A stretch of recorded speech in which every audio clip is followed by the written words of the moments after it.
It's drilled to left field. Is it high enough? See ya! A walk-off grand slam, and the Yankees win. And he drives one to right field over toward the line. Long run for Laureano, and he runs it, and the Mets win the ball game.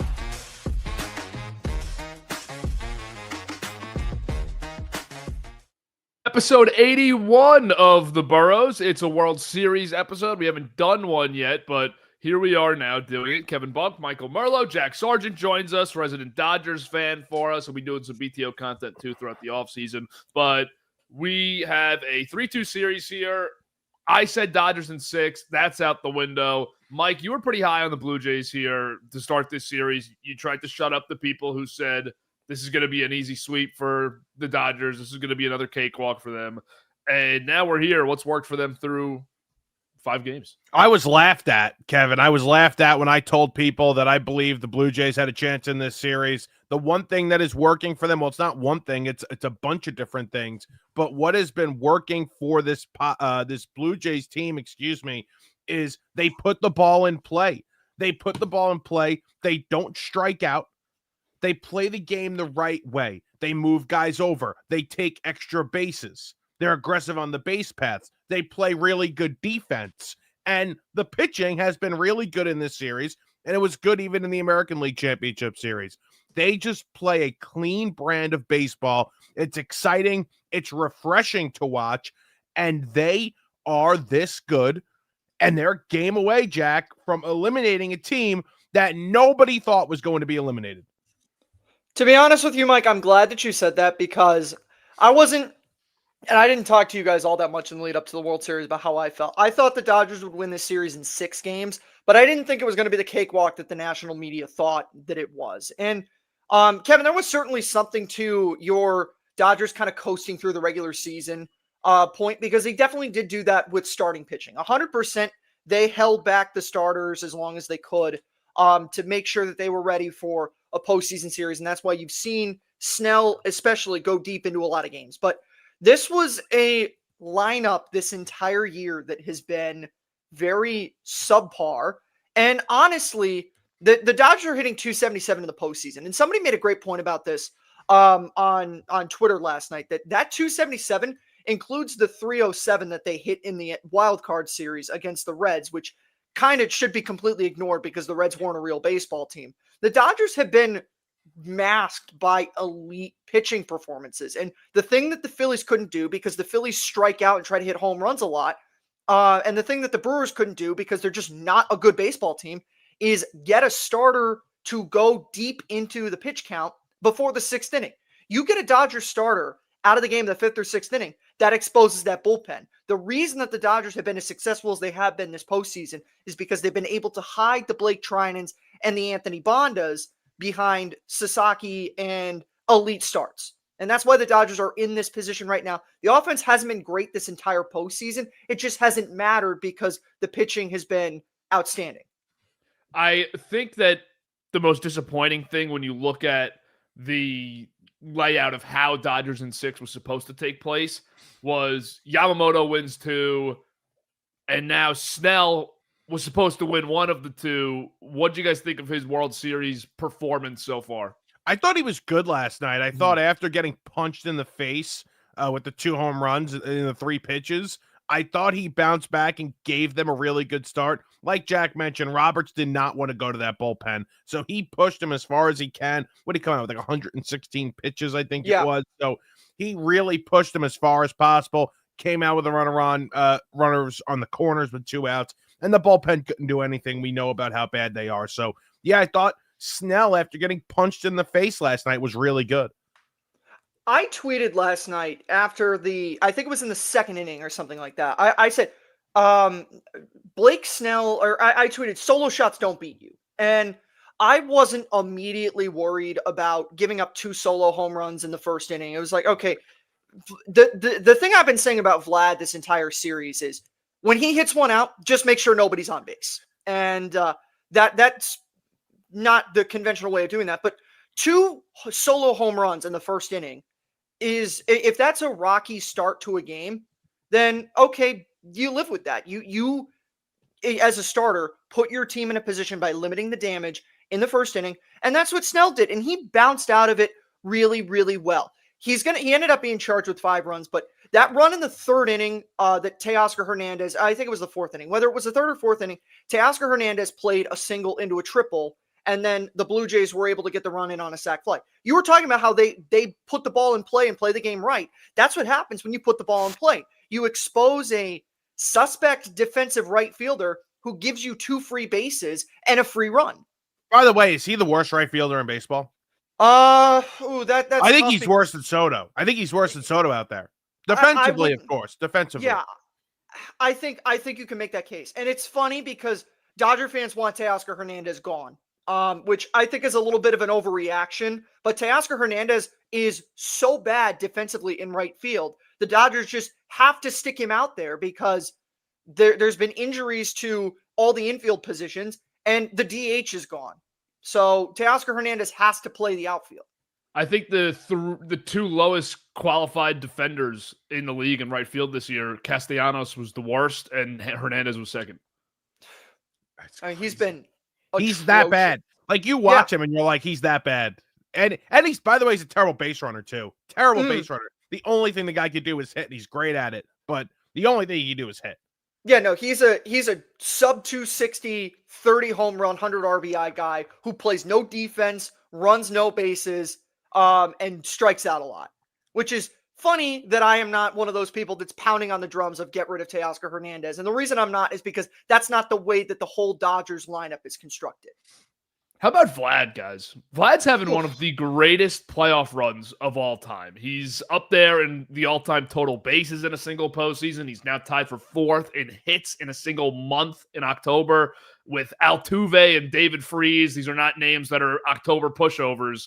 So, I mean, when he gets up, you're just expecting him to get on. You're expecting him to get an extra base hit. You're expecting him to go deep. All the nightmares, because I felt that as a Yankee fan watching him in that division series, every nightmare that you could possibly imagine happening when Vlad is up at the plate, you think about it every pitch, and then it usually happens right after.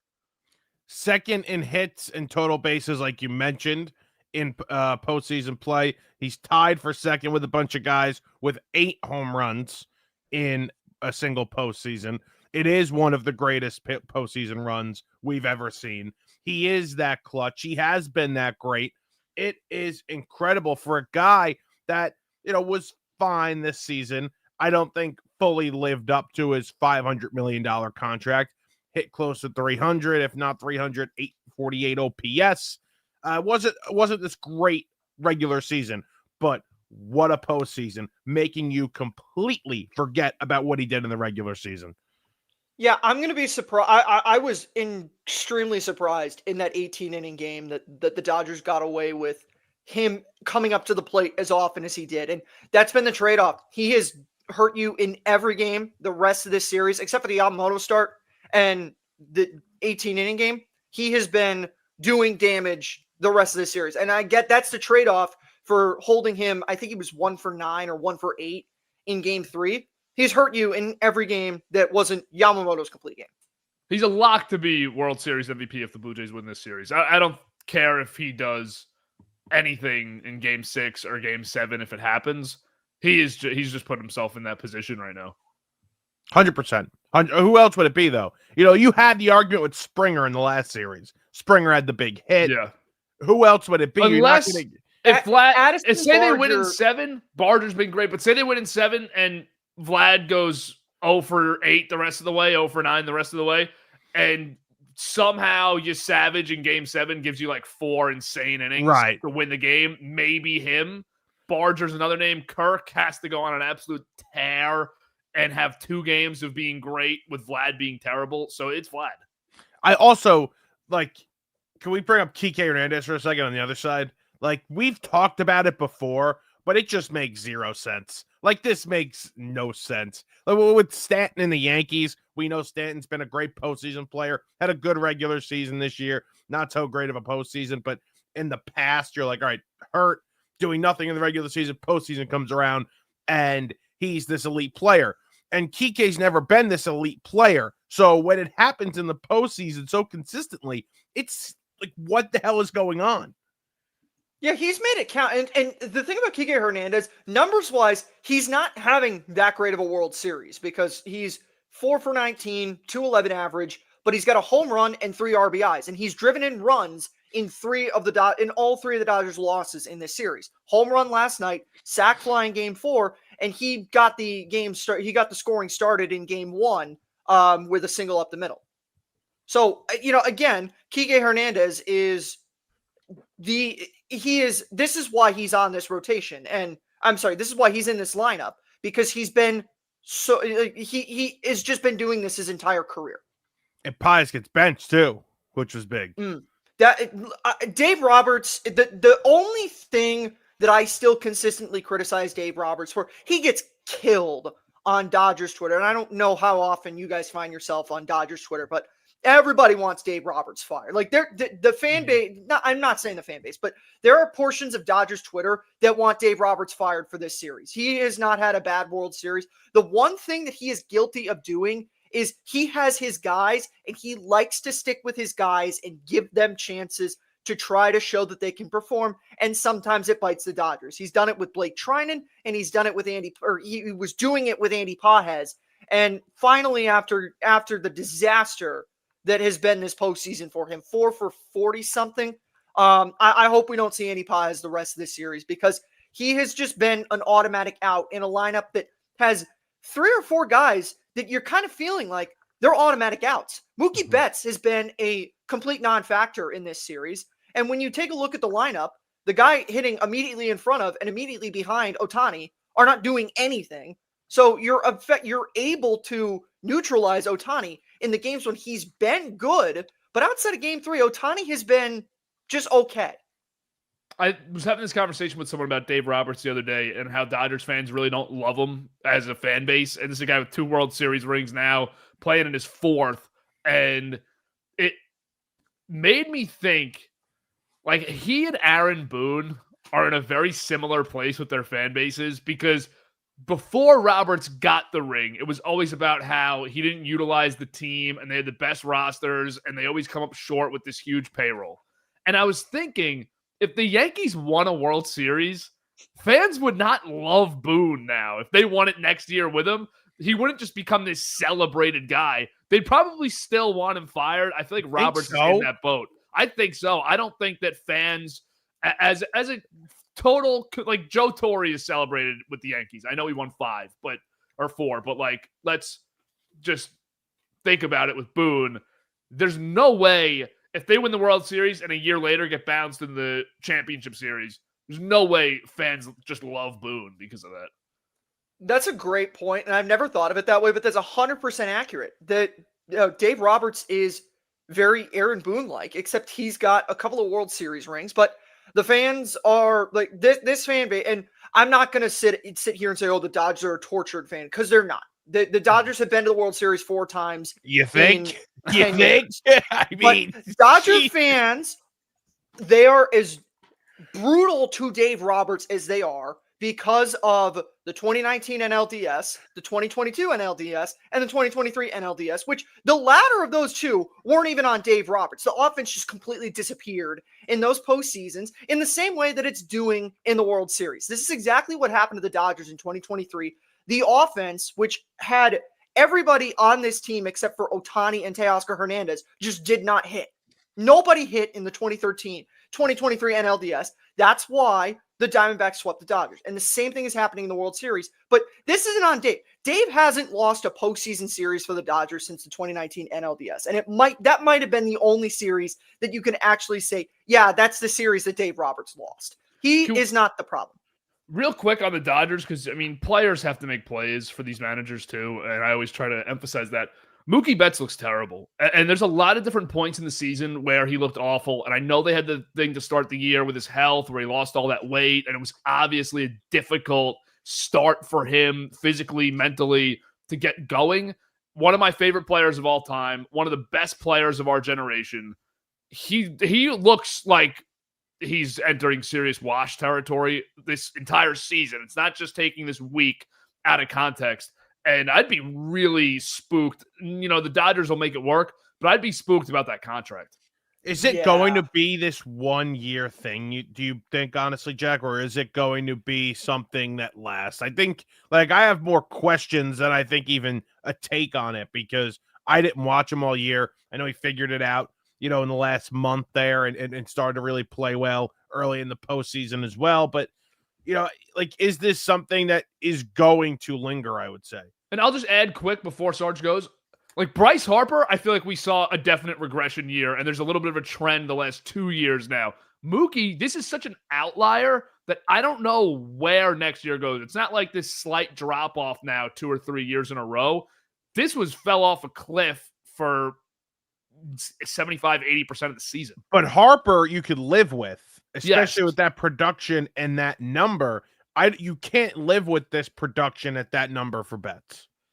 Yeah, here's the thing. This reminds me very much of 2021, which was his first full season with the Dodgers. And Betts was better overall in 2021 than he was in 2025. But there were portions of 2021 where he looked pretty bad. But then he had elite years in 22 and 23 and was pretty good last year. But as a whole, I'm worried. I'm worried because outside of the last month of the season, Mookie has been just bad this season. And it was interesting because at the early portion of the year, a lot of Dodger fans were putting the offensive struggles on the fact that he's been moved to shortstop, which it's an interesting take to have. I've never really sat down and tried to pinpoint.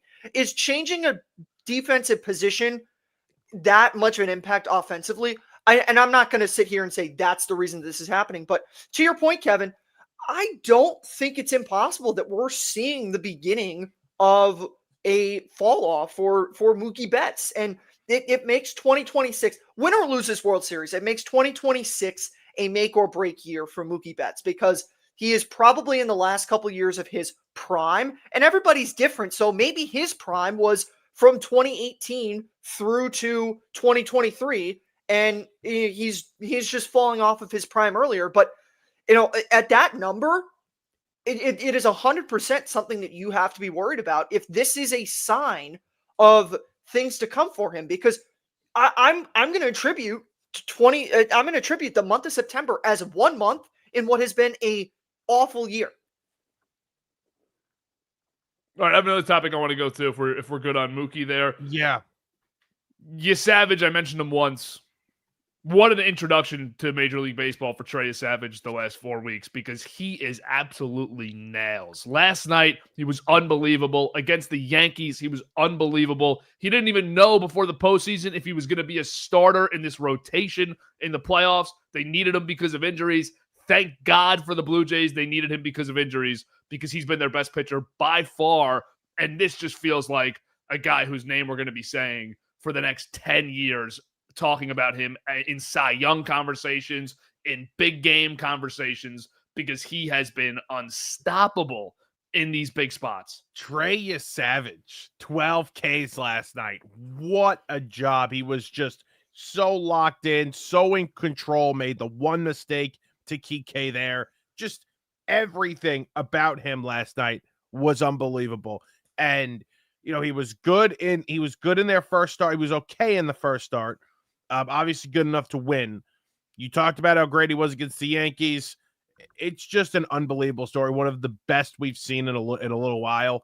Starting the year in single A to now be making, like, could you imagine that? Like, you are starting the year in single A and you're finishing your season Game 5 in LA of the World Series. Game 5 of the World Series. Is that not one of the best stories we've heard in a really long time?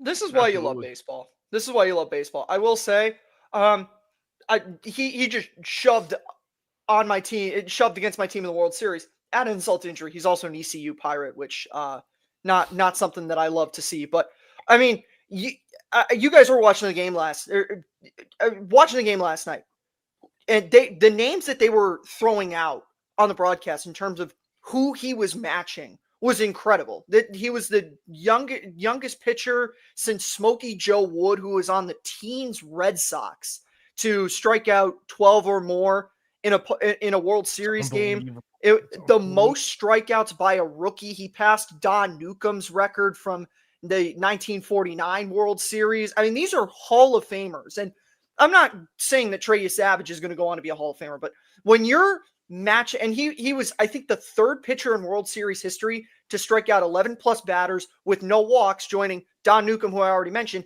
and Clayton Kershaw's best postseason start of his career, 2017 World Series Game 1 against Houston, when he struck out 11, gave up 1 run on 3 hits.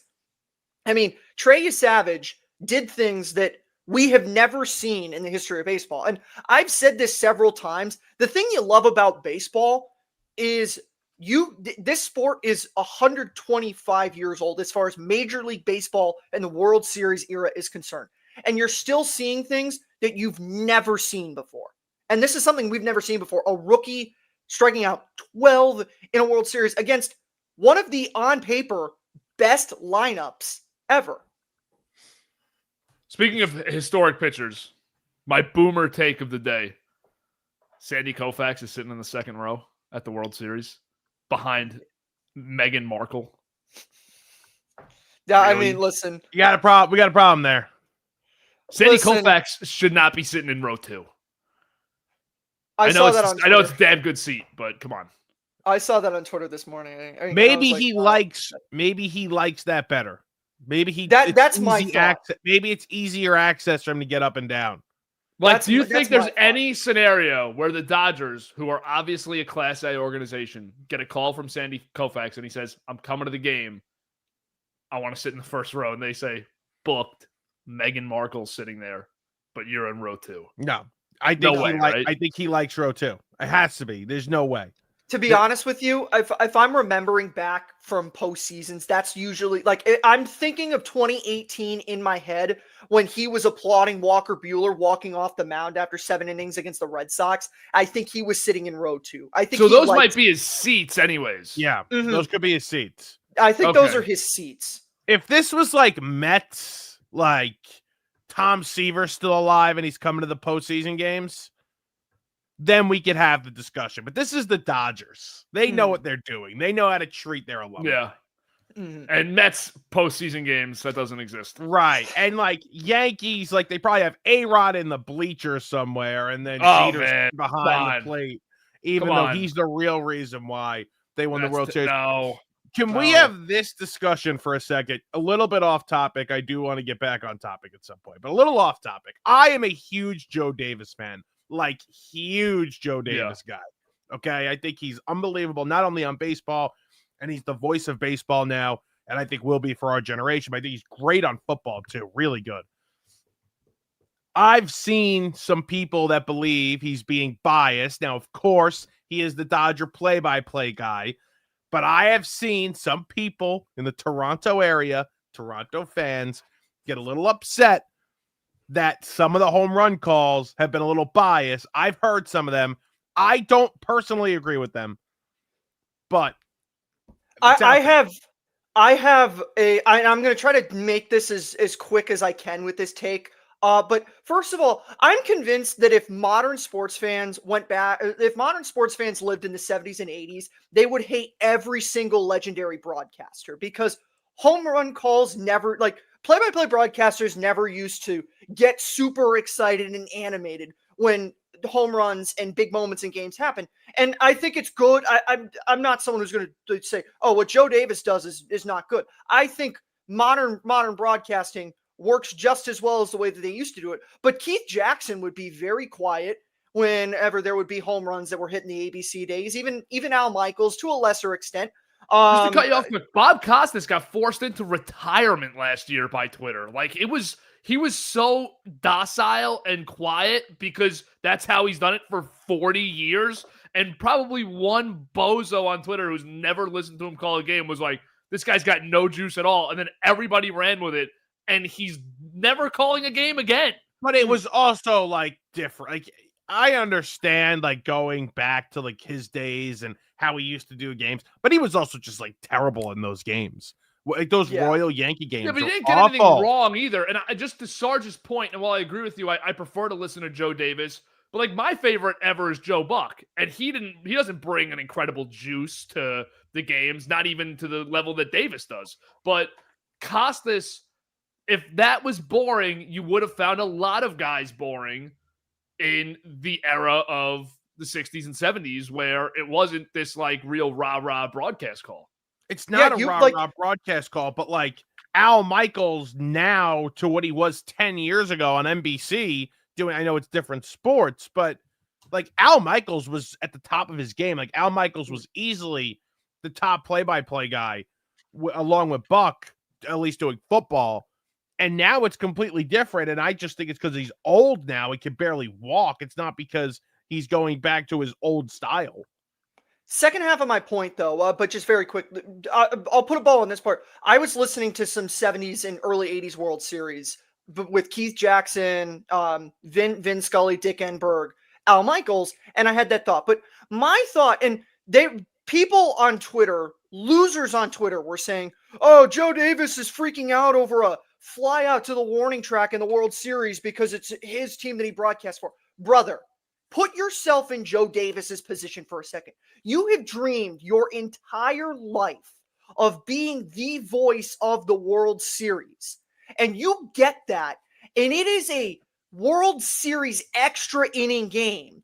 And a dude almost hits a walk-off home run. The same way that every kid who ever plays baseball goes out in their backyard and dreams of hitting a walk-off home run in the World Series. Every person who's ever done baseball broadcasting before dreams of being in a World Series moment and getting to call a World Series walk-off home run. So spare me if the best play-by-play man in this generation and maybe in 50 years of baseball gets enthusiastic about a potential World Series walk-off home run. I don't care at all that he is a Dodger broadcaster. I'm going to shock you guys very quickly with something about Joe Davis. Joe Davis, I think, it is my favorite, and it's not just because he's a Dodgers broadcaster. He is excellent. My two favorite Joe Davis home run calls are both Astros home runs. The Yordan home run to win the World Series against the Phillies and Altuve against Texas in Game 5, because they're just great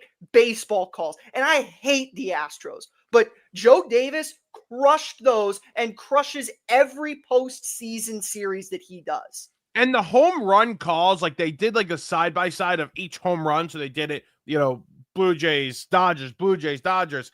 The Dodger home runs are Ohtani home runs, which obviously get a little bit more juice. One of them was a game-tying home run in the 7th.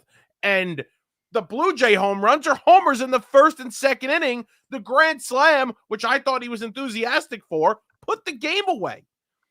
And when the home team hits the home run, he, if you listen to him enough, lets the crowd into it. He lets the atmosphere breathe. He doesn't say a word. Also, I think it's got to be difficult to go from 162 games of calling Shohei Ohtani and one of the greatest teams in modern baseball and the greatest player maybe ever, and you fall in love with those guys from doing it for the entire season. And I'll just play devil's advocate and say, sure, maybe he is biased. I don't think he is, but for the sake of the conversation, and I'll just say, like, it's got to be difficult. You get there, you fall in love with the squad in the regular season every year. You love the players. You probably have great relationships with the players, the coaches, the front office, and you get to the World Series, you're going to get a little excited when Shohei, who is literally one of the greatest players of all time, if not the greatest player ever, goes deep, or when Freddie Freeman in the 18th inning hits one of the most historic walk-off home runs because of the length of the game. And when we look back 40 years from now at those highlights, you're not going to say, wow, Joe Davis is really biased. He shouldn't have been this excited on this call. You're going to say, no, I'm watching a highlight reel of a Hall of Fame player walking a game off in the 18th inning, or a highlight reel of Shohei Ohtani's career where he had a 3.5 ERA over 10 seasons pitching and hit 500-plus home runs, and every home run's got some juice on it in the World Series. That's how it's supposed to be. Yeah, and you know what's going to happen? You're gonna see that in a reel of Joe Davis, and that Freddie Freeman home run or Freddie Freeman's walk-off grand slam is going to be immediately preceded or followed by Altuve makes the moment again and stuff, all those things. I think it's the most tired argument in baseball. And I don't want to sound like old man yells at cloud. Dodgers have it so terrible, but the Dodgers are overly hated on social media because the fan bases are jealous of what the Dodgers have. They're ruining baseball. Yeah. Well, They're totally ruining baseball. how's that going? How's that going? Yeah. Because Exactly. all you have to do is just get a starter out in the sixth inning. The Milwaukee Brewers, and this is hyperbole, but the Milwaukee Brewers are one of the worst teams in baseball history. One of the worst great record-wise teams in baseball history. Yeah. That they just were a complete no-show. They were just a team that caught fire in the middle of the summer. And we had said it a few times on here, Mike, that you worry they're peaking too early. You worry that they are having their moment in August. And that's exactly what happened with Milwaukee. But also with the broadcasters. Have you ever heard the Vikings radio play-by-play, Paul Allen? He's the worst. He's the absolute worst. That's guy of all bias. time. That's bias. Where he is a guy. He's from there. He's a diehard Vikings fan. He complains about everything that goes against them. Joe Davis is not showing bias, but we could bounce off that topic. Do you guys have anything? Yeah. I have this to say about the Blue Jays before we do get out of here and, move on or whatever. Like, you lose that 18-inning game. You come back the next day, you win. Then the last game in LA, you win that one, right? All year long, this team has dealt with adversity. They had a slow start. Then they came back in the division. Then they were down 2-0. They had the most comeback wins all year. Then they're down 2-0 to the Mariners. Then they're down 3-2 to the Mariners. Win the series. Now this series. Like, this has been their identity all season long. Never giving up. Give credit to John Schneider, who's done a great job. This shouldn't be shocking to anybody that they can get punched in the mouth a little bit and come right back and fight on. I got a World Series nugget for you guys. Yeah. So in the history of 7-game World Series, there has been a good number of instances where a team has lost Game 5 at home and then had to go on the road for 2 games, trailing 3-2. In those instances, in the history, in the 7-game era of the World Series, and there's been some World Series in the late teens, early 20s that were best of 9 series. But in the history of 7-game World Series, the first World Series was best of 9, and then the Black Sox series and the first couple Babe Ruth Yankee series were best of 9 games. But in baseball history, there have been only 4 teams that have ever lost Game 5 at home and then rallied to win a 7-game series on the road. The most recent was the 2019 Nationals. Before that, you have to go all the way back to the 1934 St. Louis Cardinals against the Detroit Tigers. And I was thinking about this morning, and I was running through World Series, and I was like, okay, let me think of when this has happened. Nationals, and then I couldn't think of it. So I went to past World Series, and I'm scrolling through all the 7-game World Series, and I'm getting to the 50s. And I was thinking, I've passed the 1957 World Series where the Milwaukee Braves beat the Yankees. And I was like, damn, that might not have actually ever happened before the Nationals did it. It's happened 4 times. The other 2 teams, the 1926 St. Louis Cardinals and the 1909 Pittsburgh Pirates. So the Dodgers are up against it as far as history would tell you. There's been a number of instances where teams have lost Game 5, come back to win a series. Outside of those 4 instances, they were all going home. Merlo, your Mets did it in 86, lost Game 5 at Fenway. They were going home. The Twins against the Cardinals in 87, they were going home. The Cardinals against the Rangers in 2011 lost Game 5. They were going home. It's really hard to win 2 games in a row in a best-of-7 series on the road. I think they're going to win Game 6 because I'd be surprised if they lost 3 straight. They have the best pitcher in the series on the mound.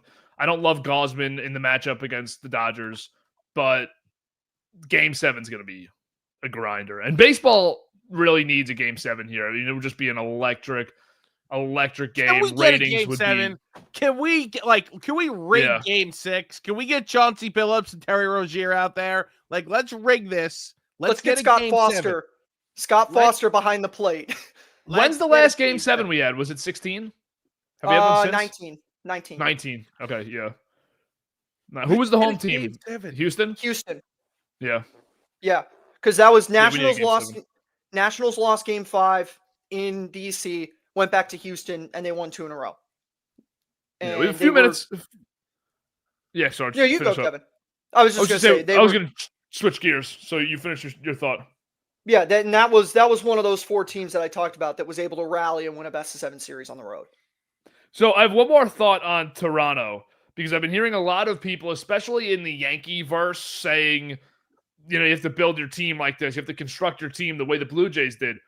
How much do we want to credit, though, Toronto's hitting development and their actual coaching staff? Because guys like Ernie Clement, guys like Barger, guys, even Bichette, like that I know Bichette's been a real non-factor in this postseason because he hasn't played, but guys that just have gotten better and have changed their approach that they've had their entire career to fit what Toronto wants to do and then excel at it. I feel like it's so easy to say you have to find an Ernie Clement in your bottom 3 of your order. Like, this is a career 500 OPS guy. Yeah. And he had a 700 OPS this season, which is a miracle based on his prior seasons. And then what he's done in October as one of the 4 or 5 best hitters in the entire playoff is ridiculous. Like, I don't think it's just so easy to say you have to get guys like this. Why don't you have guys like this at the bottom of your order? You got to credit the coaching, and you got to also just credit the player for showing up. I mean, this is a ridiculous year from guys like Clement in this lineup that have just dominated the last 4 weeks. I think it's showing, like, when in terms of team building, if you have a deep lineup like this, and it's obviously impossible to recreate what they're doing. Like you mentioned, there's guys that you just don't expect it from. But one of the reasons why this team is here is because for the last 3 weeks, they're 5 through 9, not their 1 through 5. Their 1 through 5 has come through, but their 5 through 9 have come through, got on base, moving the guy over, just keeping it going and getting it back to the top of the lineup with guys on base. That's why they've been so great. So I think if we take anything away from this Blue Jay team, it's you better have a deep lineup and you better be able to pass the baton until you get to your top guys at the top of that order. And their top of the order, Springer, Bichette, Kirk, Vlad, Barger is as good as anybody else's in the league. I don't want to be rude, Kevin, but a lot of times I don't want to say luck, but a lot of times it's just guys just show up who aren't supposed to on paper be good in the postseason, and they just are. And the Yankees in this run without titles haven't had dudes to do that. They haven't had guys who are like IKF for the Yankees. IKF last night.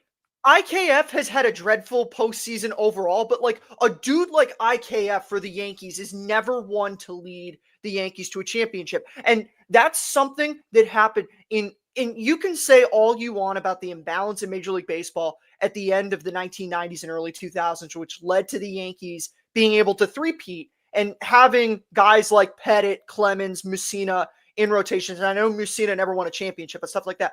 But in World Series moments, it was guys who objectively were scrubs who won games for the Yankees. Luis Sojo had the game-winning hit in the World Series against the Mets to ice the three-peat. Chad Curtis, awful person, by the way, terrible guy, Chad Curtis, but he hit 2 home runs in a World Series game. And Chad Curtis is what? A career replacement level player? Yeah. It's guys like that just do it in the postseason always. And that's what teams that win World Series had. Ancient Howie Kendrick won a World Series for the Washington Nationals. And you're going to point to people like Ernie Clement that are winning the World Series right now for this Toronto Blue Jays team. And that's why the Dodgers didn't do it. That's why the Dodgers didn't win a World Series for a long time, because they didn't have guys to do that. The Yankees haven't had guys to do that. And that's what I say. So yeah, you can say, okay, we should try to build our team like the Blue Jays. And yeah, put the ball in play definitely works. A guy like Jazz Chisholm, I think, should not be one of your centerpieces for a team that you view as a championship contender level. But sometimes you just, in a way, have to get lucky. And by the way, like when you're able to supplement your lineup with such great hitters, and then at the bottom of it have a guy like Andres Jimenez, who was terrible this regular season and hasn't been great this postseason, but can drop down a bunt for you, occasionally get on base, but play elite defense wherever he is. That's also a massive, massive plus for them. I love that trade too. I said on this show how much I love that trade. You kind of like laughed at me a still little don't bit. love it. I still don't love it, but it just goes to show the rest of the lineup is that good. You can live with it. I just love a team with a few too many righty bats going into the season who add a lefty who can't hit anything, but but he can field too, and he's a great base runner. So you're getting two things that Toronto generally does not have on a year-to-year basis.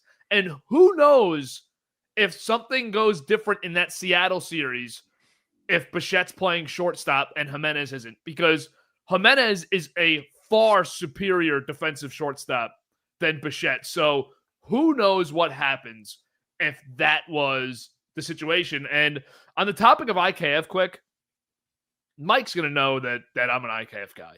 And I wanted the Yankees to reacquire him at the trade deadline this year. He did. I was a huge IKF guy always. Unfortunately, they tried to turn him into their starting shortstop, which was not a real feasible option. Really good bat at the bottom of an order that most teams would love to have because he gives you that consistent 280 contact bat that doesn't strike out often. So good on IKF. A total topic change to wrap up the show for me. I want to talk a little bit about this manager carousel in these last 5 minutes that we have, because you had, just the most random hires from the Orioles and Giants. And Pujols is now seemingly the guy for San Diego. Kurt Suzuki got a 1-year deal from LA. I think this is just a weird offseason of manager hires. Sarge, what do you think? Well, I think you have a bunch of franchises that have no direction right now. The Giants have no direction. And by the way, thanks to the San Francisco Giants for scaring the crap out of everybody in Coastalverse for about 12 hours because our guy Kevin Schnall was interviewed by Tennessee for their job, which would have really sucked if he went there. But, the Angels giving Kurt Suzuki a 1-year deal, I think you guys probably saw on Twitter the posting that they had on LinkedIn for somebody to service their HVAC. Yeah. That just goes to the Angels have no direction. The Giants are impulsive and the Padres are impulsive too, because those two teams have been chasing the Dodgers in the NL West and it hasn't worked because they don't have the roster to beat the Dodgers, but they're locked, especially the Padres are locked into a bunch of money. So they have to change something, and they change the manager all the time. And then Suzuki was but Jack, Suzuki was kind of praised by some people. They're like, this isn't a bad hire. This guy could be a good manager. Suzuki feels fine. It's the 1-year deal that's just mind-numbing. That's the contract. The contract is the thing that shows that this franchise has no direction. Why would he take that? If I were him, I would not take that because he's a guy who probably lands a manager job regardless. And he maybe could have got Baltimore. He maybe could have got San Diego. I understand why you don't want Baltimore necessarily. I think it actually was the worst of the jobs, as crazy as that sounds, with the Angels being one of the teams involved. But Suzuki, if you're looking at that, you got to be saying to them, you want me to do something here that nobody's been able to do. Joe Madden, a World Series manager, couldn't do a thing here. And even if his tenure was bad, couldn't do a thing there. Phil Nevin, a baseball lifer, couldn't do a thing with this team. Ron Washington, same deal. Now I'm going to come in, and in 1 year, you expect this to look different? It would have made sense if Pujols was the guy that got the 1 year. Yes. Right? Pujols, nobody really, did he manage the DR team a couple of years back? But again, I've never really taken him seriously as a candidate, but I guess these other teams are. It would have made more sense if Pujols was the one that got the 1-year deal, not Suzuki, who by all accounts was going to be a manager at some point. Listen, if I'm Kurt Suzuki, I take that deal as a way to get my foot in the door. And if we lose less than 82 games, if we lose between 82 and 85 games, I take that 1-year deal, and then I go to one of these other franchises who is run better, who has a manager that they had to fire because of whatever reason, and I say, hey, look at my work with the Angels. We only lost 85 games, and I have Artie Moreno as my owner. Look what I can do. Think about what I could do with your baseball club. Did you see the rumors about Yadier Molina joining the Cardinals staff a few weeks ago? I did not. So there were there were solid rumors from a few reporters, and I think even the New York Times and Washington Post picked up stories on it, that Yadier Molina was basically in the final stage of becoming their assistant coach in St. Louis. And I've always thought he was destined to be their manager one day. And I think, so I read a couple, when you're on Twitter and there's a couple of accounts that you're like, they're not credible, but they might know something. Mm-hmm. And the conversation was, and again, I don't know if it's true, but fun to think about, was Marmol basically has 1 year left on his deal. And it was like, if you're going to add Yadi, I can kind of see the writing on the wall. So I'm not going to manage if Yadi's my assistant. Yeah. Because I know that could be a May firing for me if we start slow. And I could totally see that being a true reality. That makes sense, though. That makes sense. Yadi is such the Cardinals manager. Like, there's no universe he's not the Cardinals manager. Marmol is also awful. Yeah, so, and if you're Marmol, you got to be like, I'm definitely going to fire at some point, probably. How are they keeping him? He's terrible. I know. I thought he would have been out this year. They've had another race. Yeah, that's another franchise that has no direction. And their ownership is playing the Boston Red Sox game of, we are one of the biggest brands in the sport, have one of the best fan bases, and have the ability to be elite every year, but we're just going to choose to be a poverty franchise. And they hire Chaim Bloom. Yeah. Yeah. He's GM, right? He is now. Yeah. I didn't even think about that. Good for them, honestly. Like, way to get back on message. There we go. I will say, when I was at Murray State, my boss, Dave Weiner, one of my colleagues, Charlie, they were both Cardinals fans. And Clay, my other colleague, is a Red Sox fan. And both of us were saying, listen, you guys are going to be awful for like 3-4 years, but you're going to have an elite amount of prospects. And he's not going to trade any of them for elite talent, but you're going to get like one that comes up and is awesome.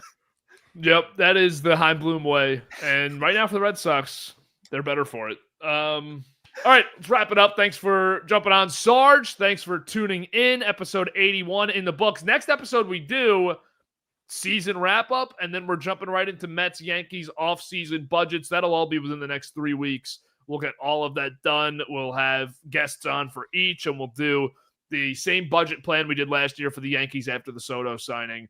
That was a great episode. A lot of fun with it. We'll do the same exact concept. Appreciate you sticking with us this season. 2 games left, possibly. 1 game left, possibly, of the 2025 season. So, been a fun one. We need Game 7. Sarge is praying for Game 7 for sure. But we need a Game 7. Would love it. Enjoy the weekend. Happy Halloween. Stay safe. And we will see you on Sunday night for the Sunday recap next.